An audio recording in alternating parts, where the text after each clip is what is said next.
I love candy. Does anyone else like candy? A lot of you. Well, so do cancer cells. Cancer cells love sugar. As many of you know, cancer remains the second leading cause of death in the United States, which means we still need better therapeutics for our cancer patients. Today, I'd like to tell you about an exciting new approach to cancer therapy based on sugar metabolism. We've actually known for a long time that cancer cells love sugar. Almost 100 years ago, in 1924, a famous German scientist and Nobel laureate named Otto Warburg observed that cancer cells eat a lot more sugar than normal cells. So this observation that cancer cells love sugar is known as the Warburg effect. And the Warburg effect tells us that normal cells can stop after just one piece of candy, but cancer cells can't stop eating candy. And we do take advantage of the Warburg effect for diagnosis of cancer through PET imaging. Here's a PET scan of a patient with pancreatic cancer. The patient was given radioactively labeled glucose, which lights up when it concentrates in an organ.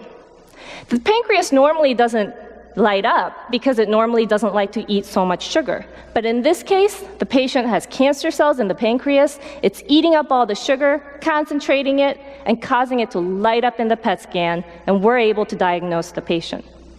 So it's good that we're taking advantage of sugar metabolism and the Warburg effect for cancer diagnosis, but I want to take it a step further and use it for therapy. Well, in addition to eating a lot more sugar, cancer cells also metabolize sugar differently. There are two major ways to metabolize sugar. One way is to use oxygen, which we breathe in, and convert it to carbon dioxide, which we breathe out. If we don't have access to enough oxygen, we can also convert sugar to lactate, also known as lactic acid. And we've all experienced this during exercise when we're unable to deliver enough oxygen to our muscles. We run out of breath, and we start getting lactic acid buildup, and we feel that muscle burn. From an energy point of view, it's much better to metabolize sugar using oxygen, because you can generate up to 36 energy molecules called ATPs. If you convert sugar to lactate, you only generate up to 2. Well, normal cells take sugar, use oxygen, and convert sugar to carbon dioxide, generating a lot of energy molecules. But cancer cells eat a lot more sugar, and they convert most of it to lactate, even when they have plenty of oxygen available, and they don't generate much energy. So why would cancer cells use such inefficient metabolism? Well, to answer this question, we have to think about what a cancer cell needs. A cancer cell needs to grow and divide and make more cancer cells. And you can't make more cancer cells simply with energy, just as you can't build a new house simply with electricity. So yes, we can make energy from sugar, but we can make other things, like DNA and RNA, which serve as the genetic blueprints for the cell, just as you would need a blueprint to build a house. You can also generate carbohydrates, proteins, and fats, just as you would need building blocks, concrete, insulation, and other items to build a house. And we think that the Warburg effect supports all these biosynthetic pathways that generate cellular building blocks. And if we want to take advantage of the Warburg effect, we have to understand it in more detail. So our favorite form of sugar is called glucose. And glucose is metabolized mainly through a pathway called glycolysis, which has many steps that eventually generates a metabolite called pyruvate. Without oxygen, you can generate lactate from pyruvate. With oxygen, you can generate carbon dioxide. Now, the enzyme that generates pyruvate is called pyruvate kinase, and it's altered in all cancer cells. There are actually two major forms or isoforms of pyruvate kinase, M1 and M2. M1 is found in many normal adult cells, meaning these cells are no longer growing. M2 is found in every cancer cell studied to date. But to make things more complicated, it's also found in some normal growing cells. So what I did in the laboratory was to delete pyruvate kinase M2 from both normal and cancer growing cells and see what would happen. And here's what I found. Normal cells grow well, as you can see in the yellow line, with pyruvate kinase M2. And when I delete it, they completely stop growing, as you can see in the red line. When I do this to cancer cells, they're able to grow with or without M2. So how are they doing this? Is their metabolism changed? Are they rewiring their metabolism? In order to do this, we have to be able to look at their metabolites. And we can't just put them under a microscope and look at metabolites. That's too small. So we need very expensive and sensitive instruments. I've been told that this looks like a Slurpee machine, but this is actually a very expensive instrument called a mass spectrometer. And it can detect thousands of metabolites based on a molecule's mass. These are instruments that Otto Warburg did not have, but we have access to them, and we can study cancer metabolism in great detail. And I want to show you my data using this instrument, but before I do, I don't want you to look at the words. I want you to look at the colors. Is it black, or do you see a lot of colors? If it's black, that means no metabolites are changing. If you see a lot of colors, the metabolites are changing. So let's take a look. As you can see, these cancer cells are completely changing their metabolism. They're increasing their metabolites in yellow and decreasing their metabolites in blue so that they can still grow without M2. So it's like this. If cancer cells are invading this Wharton Center at Michigan State University, and we figure out that they're coming in through Wilson Road, so what do? Well, we block Wilson Road. We delete that road so they can't get in. And what do? They find a new way in. They rewire their route. Even though it has more traffic and it's more indirect, they still find a way in. So without M2, normal cells stop growing, and cancer cells continue to grow by rewiring their metabolism. So what I'm doing now in the laboratory is blocking multiple roads at once, multiple genes, so that cancer cells stop growing while normal cells continue to grow. So we just talked about glycolysis and pyruvate kinase, but metabolism is much more complicated than this. And I want to give you an idea of that. So I'm going to shrink glycolysis and move it to the upper left corner of your screen. And now I'm going to fill in the rest of metabolism. So take a deep breath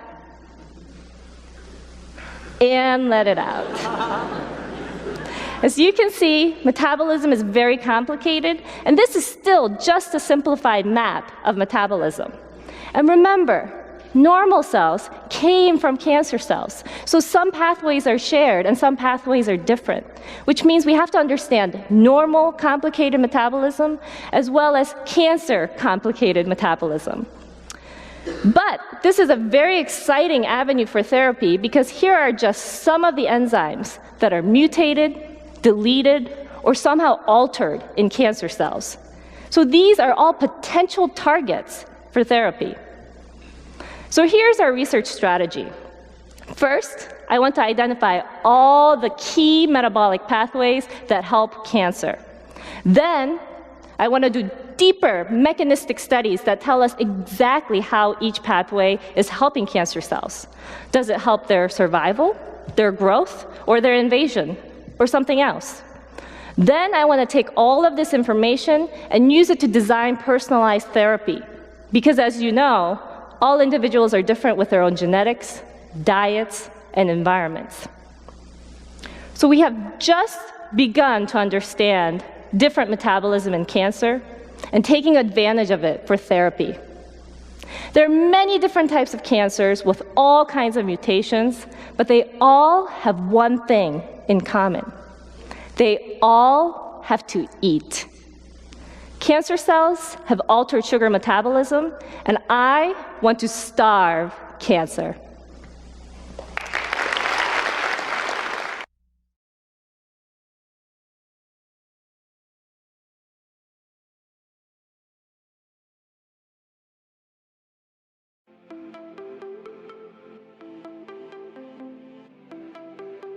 The University of Leuven is the largest university of Belgium. It has about 40,000 students and is a very strongly research-oriented university, also very strong in innovation and tech transfer.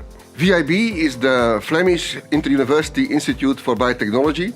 It has about 8 centers that are located at the different Flemish universities and also focused on fundamental research and on tech transfer. And we are working in the Department of Biology of the University of Leuven and in the Center for Microbiology of the VIB. The main goal of our research is to elucidate the mechanisms by which nutrients are sensed by cells. We want to identify new mechanisms by which nutrients can regulate the growth, the metabolism, and other physiological properties of cells. This overactive sugar breakdown in the cancer cells is called the Warburg effect.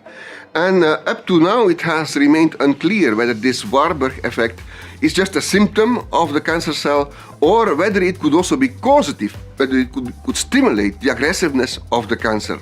And we use yeast cells as a model system for that because yeast cells are experimentally very easy to use, and it's also a genetically tractable system which gives very strong advantages compared to the use of cells of higher organisms. Yes, both yeast and cancer cells have the unusual property that they prefer fermentation over respiration. They prefer to ferment sugar into ethanol or lactic acid rather than respiring the sugar to carbon dioxide. We have now identified a mechanism by which the very active sugar breakdown in cancer cells can stimulate the aggressiveness of the cancer. And this seems to support the data in the scientific literature that sugar-poor diets may help the patient to overcome the cancer, may help the positive outcome of chemotherapy. One of the key moments in our research for sure was the collaboration with the people of the Structural Biology Lab in Brussels, the VIB. We were looking to confirm our hypothesis that we formed about the interaction of sugar, phosphates and RAS in yeast cells, to see if this hypothesis would also be true in a mammalian context. Activation effect was observed, and remarkably in the same physiological range as we had observed in yeast cells. We really asked the question, how can we move forward from this? So we have the strong phenotype, we have the influx of glucose, we have the overactivation of RAS. We decided to use this strain, specific strain, to screen compounds against. Because if we can find a compound that would counteract this phenotype, it can have potentially immediate important effects if we would go to mammalian cells and specifically go into cancer cells. Our research really focuses on cell signaling diseases that are characterized by aberrations in protein phosphorylations and dephosphorylations. And cancer is, per definition, a typical example of such a signaling disease. What our role in this work was essentially to figure out whether RAS activation by glucose that was originally discovered and completely mechanistically worked out in yeast, whether that mechanism was actually conserved in human cells. The initial challenge was to find ways to culture the cells in the absence of glucose. The solution was also partially based on the work that was done in yeast, and the solution turned out to be to grow the cells in the presence of galactose. In my opinion, the medical relevance of this work is twofold. The precise molecular elucidation of the mechanism by which a glucose metabolite stimulates cancer cell growth clearly holds a therapeutic potential. The second implication of this work is maybe a little bit more controversial and has to do with the role of nutrition, the role of a specific diet that a cancer patient gets during his or her treatment. We get these high glucose peaks in the blood, for instance, immediately after a normal meal.